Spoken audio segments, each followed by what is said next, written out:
Of all the wings, this is the oldest.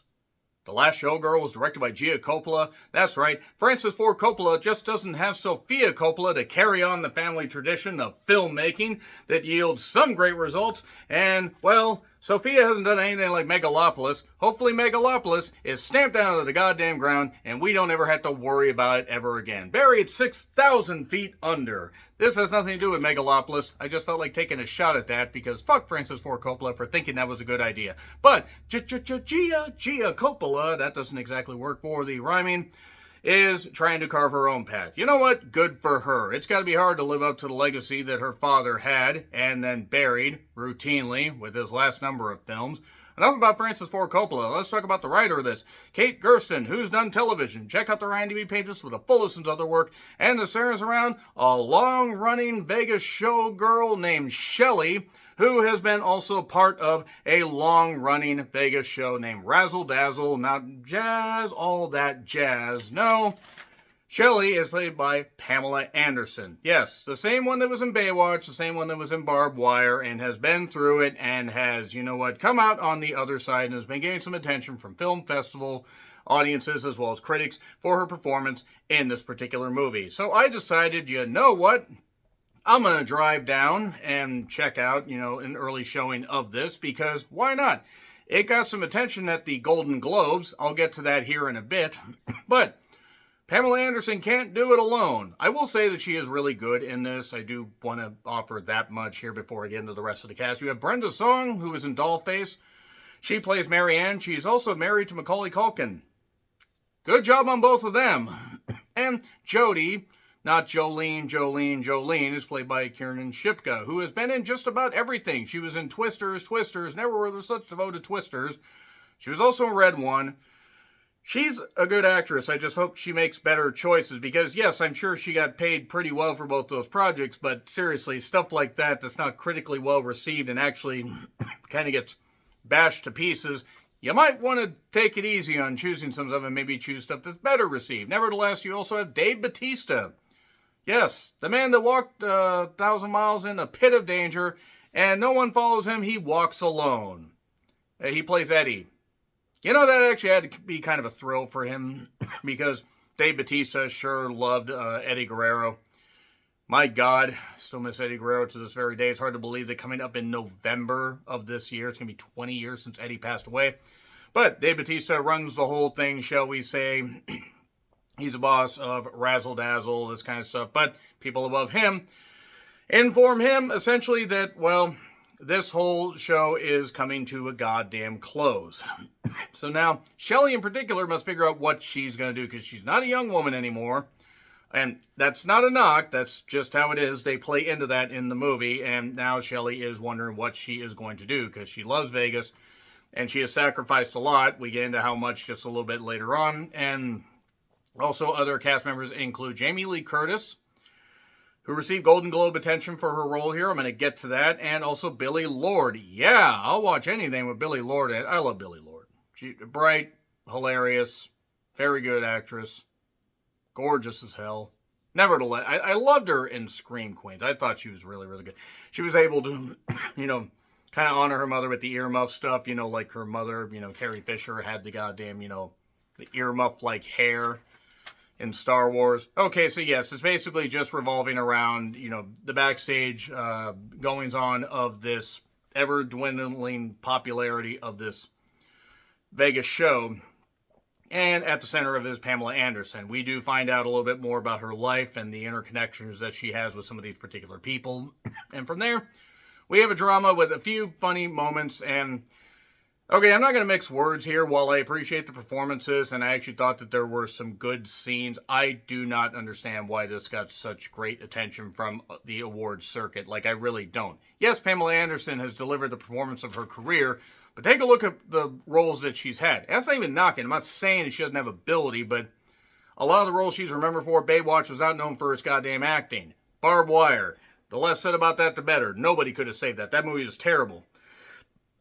And speaking of terrible, I have to say that the writing is not very good. I don't think that Kate is a terrible writer. I just don't think that a lot of this really accomplishes anything. There are times where it dives into certain things like the ageism and the feeling that people are being pushed to the side simply because of their age when they do have more to offer. To be fair, Vegas is more about presenting the young, pretty people. Those are popular. Those are going to get a lot of the men, and statistically, a lot of the women to throw money at them. So, yes, Kiernan Shipka would be perfect for that because they say in this movie she's 19. I think she herself is actually in her early 20s, but I digress. And they even play into stuff about Brenda Song's Marianne, about her age and, her body. And yes, there are certain little sparks where it's like, okay, there's a certain body image and women have to keep up, and it's ridiculous, and women should be relied on for just as much of their charisma and, their charisma and their ability to put on a show as it is their outward ability. I'm not saying it needs to be like The End of the Substance. If you've seen The End of the Substance, you know what I'm talking about. But yeah, there's enough to recommend watching this, but this also feels like a movie that should have been put on streaming. Like Netflix, Hulu, or something should have bought this. I'm not against movies getting in theaters, getting more attention, and getting a chance to be seen by the biggest audience possible. But I also, one, I don't think this movie cost all that much money. Two, I also don't think that this movie is necessarily, I'm not even going to say worthy, but calling for a theatrical release. I do think Dave Bautista has some good scenes in here. It's kind of funny how versatile of an actor he is. And after leaving WWE full-time in 2010 and having the return in 2014 to promote Guardians of the Galaxy and the Blue Tista and all that, and then his final comeback in late 2018, early 2019, when he forgot his line, and, he said this, and it's like, give me what I want. And it was great. It played into that so much. Batista is really good. And John Cena is pretty versatile. Granted, Rock the Dwayne Johnson has made a whole lot of money, basically playing an extension of his wrestling persona with a few roles that were a little bit better. But nevertheless, Batista does fine. Pamela Anderson does have some good scenes. And there's some good interactions with certain characters, but there are also points where it feels like they maybe were assuming that scenes were going to be filmed and they had to cut them out or something. Character motivations change around quite a bit. Shelley is not exactly a character worth rooting for, which I guess maybe was kind of the point. I'm not saying you need to make her syrupy sweet because she has flaws, and we find out about those in the spoilers. There's not enough meat to this, but there's also stuff that feels like it was left out that could have extended this. This movie's only like 82 minutes before the credits start rolling. It feels like it could have stood to have another 15 or so added, with a little more fleshed out. What we get is all right, and the performances are decent to good enough, but there's not enough to the story.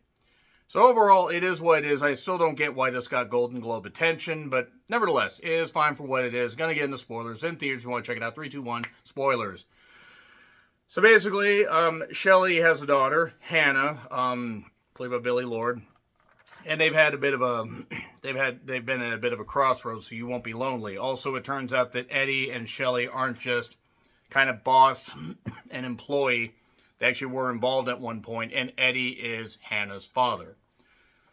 But Hannah has a different life and everything, because Shelley was always great. She would leave her with like a Game Boy, or I think she said a Game Boy, and I wish we would have seen that scene, because I would have just loved to have seen a fucking Game Boy being included, except Nintendo probably would have asked for a pretty penny for the licensing.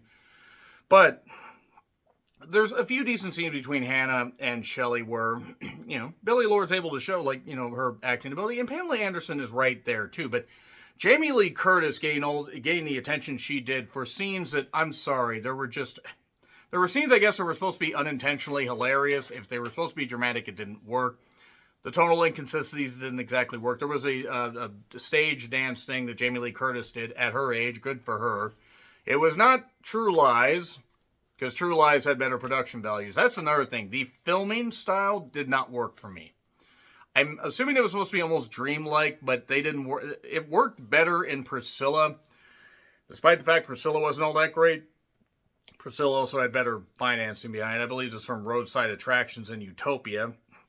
It apparently found most of their camera budget, I assume, in the couch cushions. That's mean. It's low-key. It reminds me of Saturday Night, where Saturday Night, granted, had a bigger cast and everything, and had higher production values, but it felt like it was trying to do more, but afraid to say anything else.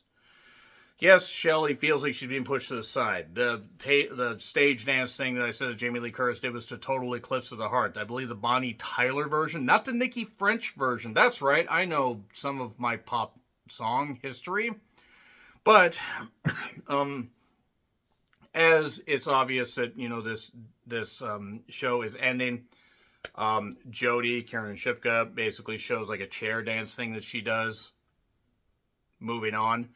And Shelley's very set in her ways and everything. Yes, there's nudity and stuff with these Vegas Showgirl shows. And Brenda Song even does something that's admittedly she's a very attractive woman, and she does this very interesting thing with plate spinning. But then she's seen as too old. When the actress herself is I think in her mid-30s, and I don't know what her character is supposed to be, but the whole point is oh, you're supposed to be this age and this kind of stuff. Jason Schwartzman, easy for me to say, is also the director. You can tell. They tried to darken it, and you can totally tell from the goddamn voice. There's a couple decent scenes between Eddie and Shelley, but Shelley Shelley obviously has some undiagnosed issues. Mental health or otherwise. Her entire world has been shattered. Annette continues to gamble her stuff or her money away and everything, and eventually has to stay at Shelley's house. Hannah and Shelley have a bit of an argument. Shelley and Eddie, I'm just going to say Batista and Pam Anderson going on a date. That's just wild. Which leads to the revelation that Eddie is Hannah's father. There are parts to this that work, but just it doesn't quite coagulate. And you end up having a so-so movie with some pretty good performances. And then we basically dwindle. The crowds continue to dwindle, this kind of stuff. There is one scene that I felt was really frustrating. Shelley and Hannah had an argument. Jodie showed up because of the new job that she took. Her mother won't basically talk to her. Even after becoming a Vegas showgirl and stuff like that, her mother won't talk to her, and she really needs Shelley's help. And Shelley's like, I can't do this right now. I have to be alone. I mean, yes, you could argue that Shelley had a right to want to be alone, but also Jodie was reaching out to her after having such confidence and everything.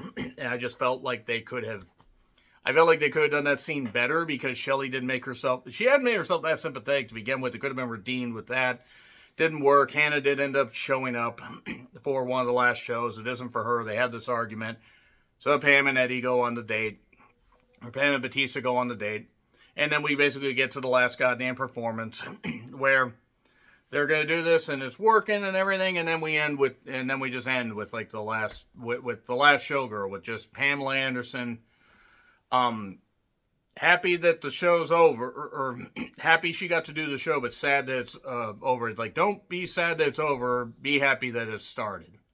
Or happy that it happened, however that saying goes. Yeah, it sounds like I'm kind of waffling back and forth on the grade here, and I was actually thinking about this on the way home, because I drove 40 miles to go watch this, because it was the only showing at like 10 a.m. Everything else was noon or 1, and I didn't want to be caught in that much traffic. C+. Overall, the good performances and enough of the decent elements actually carry this, because otherwise this probably would have been like a star lower than it was. So anyway, yeah, that's it. C+. Let me know your thoughts in the comments. Like, share, subscribe, Twitter, Letterboxd, Blue Sky handles in the description. I'm John Rickland. I'll see you soon.